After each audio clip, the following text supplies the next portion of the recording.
welcome back to Wild and Free Art. Today I'm kind of doing a bit of a different video in the sense that I'm going to kind of do a process video and explanation video because I originally started filming how I was going to make this book here. But then it took a lot longer than I thought it would. It's taken me almost 2.5 weeks to complete this. And I made quite a few mistakes and learned a lot of new things on making this book here. So I kind of stopped filming at a certain point, also because I was doing things in snippets of time. So I will kind of share with you a little bit of the process that I did, especially to make the actual book cover and whatnot. And then I'll kind of just explain what I did and where I went wrong in making this book. So my original plan was to try out screw post binding. And I've watched quite a few tutorials, and every single one that I'd seen had an open spine, so you could see the papers and the fold of the screw posts, of the holders for the posts. But I wanted to make something that was closed. I wanted an enclosed spine, because the reason why I wanted to make this book in this way is because I'm going to use it for myself, and I wanted to be able to remove the pages to work on them. I'm putting together a herbal compendium kind of thing, so as I'm studying and learning a bit more about herbs and stuff, because I love them, I wanted somewhere to keep everything, all my notes, and to be able to refer back to them. But I also wanted to be able to add to them, replace them, something that I can't do in a bound book. And I didn't want like the elastic binding to then have to bind everything, because it's a constant learning process. So in this case, I wanted pages that I could take out and remove. Didn't want rings because just didn't want that. So I thought, screw post binding would be the perfect solution for that. So I set out on a journey to turn an old coat, pair of old shoes, and a paper blind into a book, into a grimoire type book. So this is how I did it, more or less. The first thing that I did was to get the screw posts, so the Chicago screw posts, the ones that I ordered. And this is where it's going to get fun, where I think these ones were 50 millimeters. So that's 5 centimeters. I thought that was a pretty good thickness. It would be fine. So I prepared my book boards. They were all taken from old books that I've taken apart, or things that the children have received that had good book board kind of David board covers. So I took them all out and I cut the pieces to size according to the screws that I had, and I used some masking tape just to kind of hold everything together and make the basic shape of the book cover, let's say. And I also cut to 4 pieces of strips of that same thick cardboard to use to hold the screw posts. The original idea was to glue them in to the front book covers and then have them attached to the cover and open, and then you could just unscrew it, take what you needed, and put it back on. But it did not go that way, and you'll see in a bit. I think I filmed my big mistake. Anyways, then after I had decided on everything. I made the right sizes, all the choices and stuff like that. I knew I wanted to make a little frame for my cover. So again, taken from a book that I had taken apart. I had taken the frame bit apart and I basically just kind of played with positioning to figure out how I wanted it to be done. And then it was time to make my leather cover, which isn't real leather. This was a jacket that belonged to my daughter, and it's eco leather, fake leather, however you want to say, artificial leather. Basically, it's plastic that looks like leather. And I wanted to use that as my cover. The jacket had frayed, it was starting to wear through, it didn't fit her anymore, it wasn't good enough for charity shop, and so of course it went into my craft room, as you do. And but the problem was it had a lot of thick stitching, and I didn't want huge lumps all over, not to mention all the, the grommets and the zips and stuff like that. So what I needed to do was deconstruct the coat, the jacket, and then sew it back together again to make basically a sheet of leather. So what I did was I spent about 2 days carefully ripping out the seams, cutting the pieces, and then I hand stitched everything together again. You can see the hand stitching here. I carefully ironed it flat with covers because this is plastic, so an iron would melt it.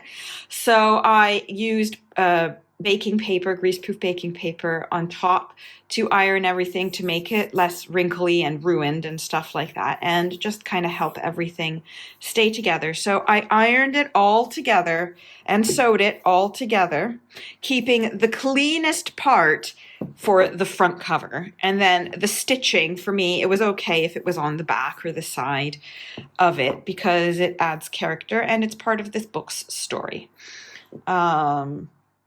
I told my daughter that a part of her is in me, in this book, always.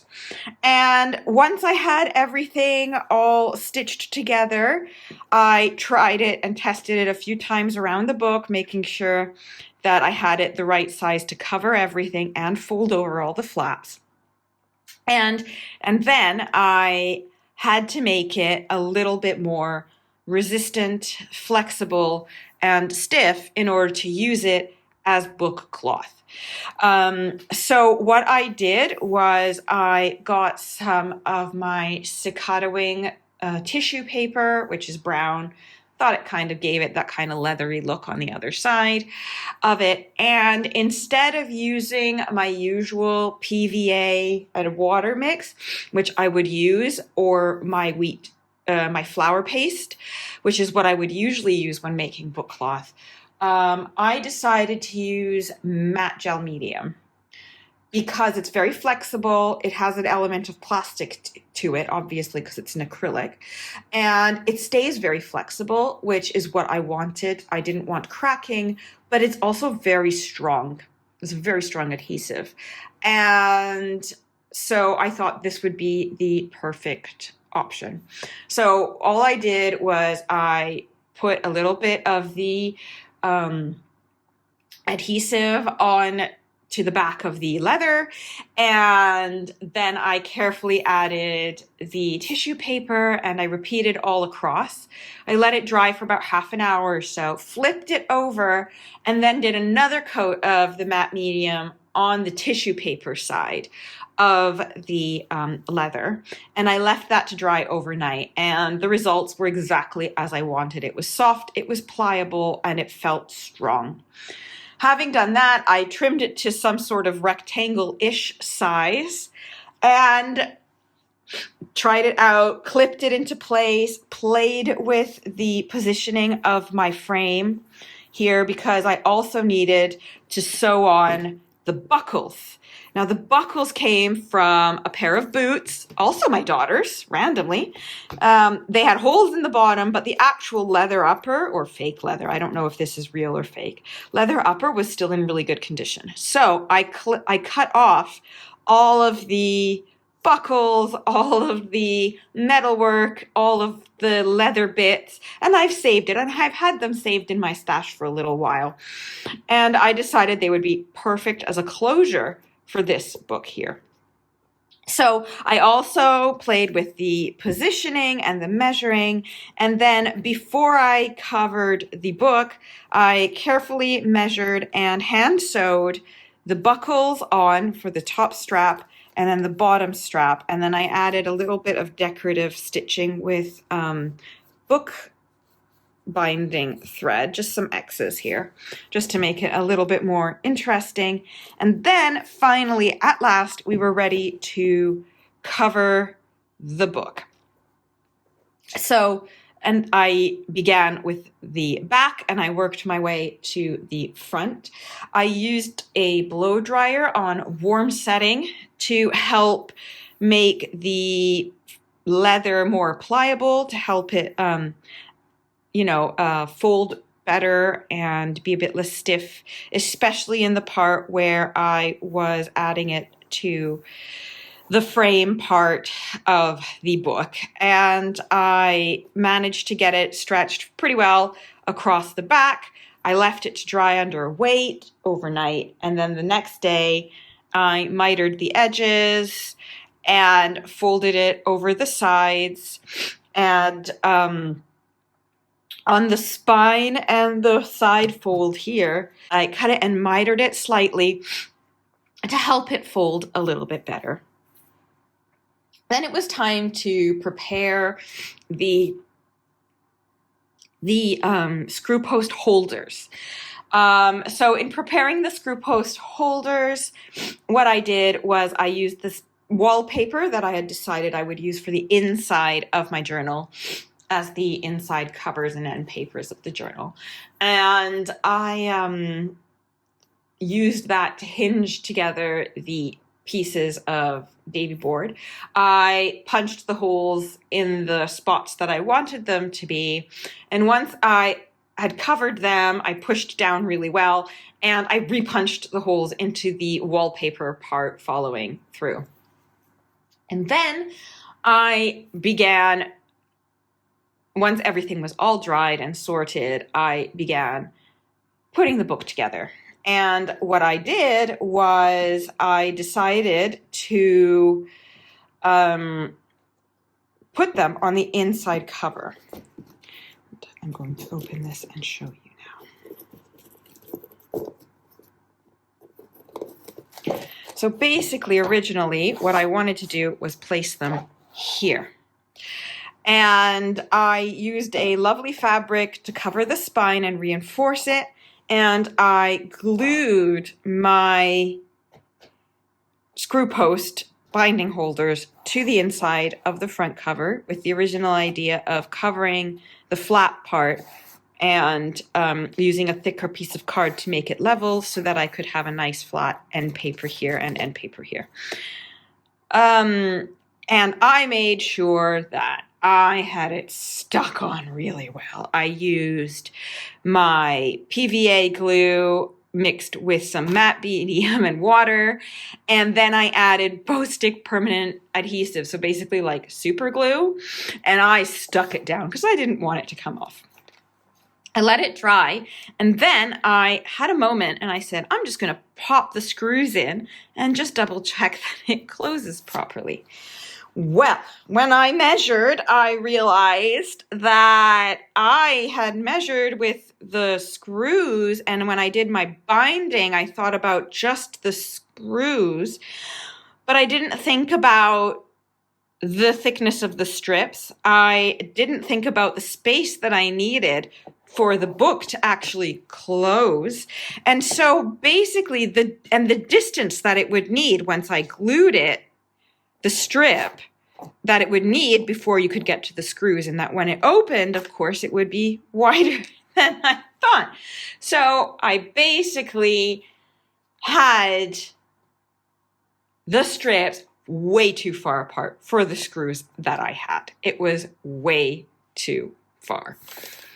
So what I did was I tried to measure it again and realized that, okay, so maybe the 50 mm screws were not enough.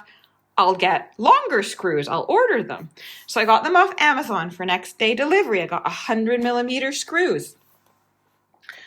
They were from the same company, so I knew the holes were the same size, that everything else would be the same, so I wouldn't have to redo all of that. And I tried them, I fit them on, and they were too long. What I probably needed was 80 or 90mm. And I said, you know what? I'm tired. I'm not going to spend all that money, all of that time just waiting and just to guess which screws it is. And honestly, the 100mm is just too big. I don't think I'm going to need that much paper. So I returned the 100mm screws and I had a look at my book and I ripped up the two sides, the two post holders that I'd made. And I trimmed them down and I put them on the inside of the spine. So it took a lot of work to rip them off. I had to do a lot of scraping. I did rip some of the cardstock, so I had to do a little bit of repair work as well. And and thankfully though, everything is covered up so you can't really tell. So I ripped them up, I re-glued them to the middle with them screwed together so that I knew 100% that they would fit. So I glued them on the inside of the spine, as you can see here. So they're on the inside of the spine together. And then I put another piece of that wallpaper on top in the middle to hide the join. And I had them in the middle with the original screws that I could use. I then added the end papers, which was this lovely wallpaper here all through. It is a little bit bubbly here. I probably could have done a better job, but you know, I was really tired. I'd been working on this book for like 2 weeks and I was getting tired. I just wanted to finish it. So it's okay. I don't mind. As I said, this one was for me. I probably could have pulled it tighter or used a bit more glue here and just clamped it down, leaving that and then fold it after, but I didn't, and that's fine. So once I had these end papers done, I took my paper blind because it's thicker than printer paper, and I had the paper blind. It was given to me by a friend. She was going to throw it away. She moved and she had it just put up, and then she didn't use them all and she was just going to get rid of them. And I said, no, this paper, please give it to me. I'll save it. And I tested it out and it's amazing paper. So if you do get a chance to get some paper blinds, I highly recommend going to grab some. Don't buy them on purpose. Just get them if people are getting rid of them, you know? But anyways, of course, the paper blind is a huge sheet of paper, and I tore it up into the appropriate size pages, which I had, of course, made a test page out of scrap paper, and I tore it down before dyeing it, and then I dyed it, just tea dyed. I used chai because, one, it smells amazing, and it also has extra herbs in it that are, you know, protective and were good for exactly what this whole book is about. So, you know, chai is made with cloves, it's made with cinnamon, and it just smells good too. And I wanted nice smelling paper. What can I say? So anyways, I dyed all of the papers and I ironed them and I hand punched the holes using the template and I put them in. And then it was time to finally do the fun part, which is the decorating. So for the decorating, I had this piece of beautiful vintage jewelry. It's a pendant. I believe it's all cut glass. I got it at a little vintage market in Italy. And I just loved the filigree and the colors, and I've been saving it for a special project like this because it's one that, I'll be honest, I wanted to hoard for myself, and I didn't want to put it on a journal that I would sell. So I knew that this was the journal for it. And then I've just got these little decorative book corners. These ones were off Temu. I tend to get a lot of the hardware from there because it's cheap and it's pretty and it's my style. So I just basically used my E6000. This was a clip-on earring. So I used my wire cutters just to cut off the back of the clip-on earring, and I used the E6000 glue on the larger parts and some of the edges and stuff to stick down this in the center. I left this a bit dangly because I quite like it. And then I just used, again, E6000 here on the edges, on the book corners, and I put them on the inside of the book. I mean, I had debated also putting them on the outside, but it seemed to be a bit too much. But the book corners were too big to go on the spine. So what I did was again here, I made mistakes more than once. I took air dry clay in a mold that I had, and I put it in the molds and then removed it. I failed, watched a few tutorials on how to do that, did it again, found that the trick is to put it in the freezer, just so you know. I took it out, then I let it fully dry, and I covered it in Rub and Buff and just glued the two ends just here and here to add a little something. I might add like the triple moon or something here after in the future. But for now, this is good as it is. And so that is it. We finally have it done. I can close it up. I have the little clips here, the little buckles here, and they just close up and they can expand as the book gets added to, you know, and there you go. You can just tuck those in there. Oops. If you get it in the actual hole properly. There you go. This one too. And there you go. You have it. Is it perfect? Absolutely not. Am I proud of myself? Yes, because I took a lot of junk and I turned it into something new.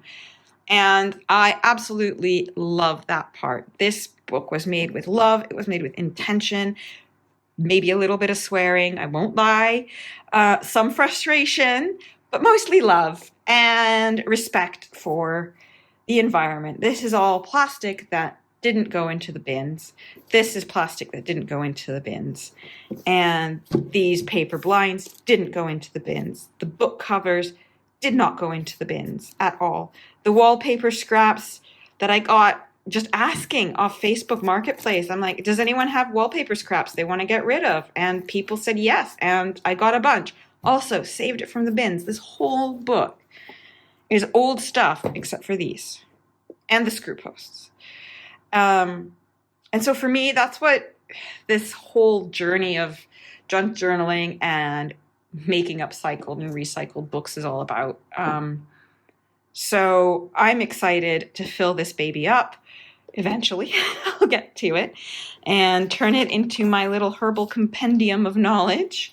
I hope that you've enjoyed this. It's not really a tutorial because, again, it's my first time trying screw post binding. And it was a huge learning curve and a lot of learning to be done. However, I now know what I would do if I did this another time around. And if I do make another one with a screw post binding, I will make a tutorial because I'll actually know kind of what I'm doing that time. So with your hidden spine, your screw post binding, you can get extender. You know how these things work anyway. And yeah, I hope that you enjoyed this. I know there's a lot of talking in this video, but I hope you enjoyed seeing the process and seeing that, yeah, we all make mistakes and that's just part of it, isn't it? And I hope that you'll enjoy giving it a try. So don't throw away those old fake leather jackets or your boots without dismantling them first. Happy creating, everyone. I hope you have a wonderful day. Bye-bye.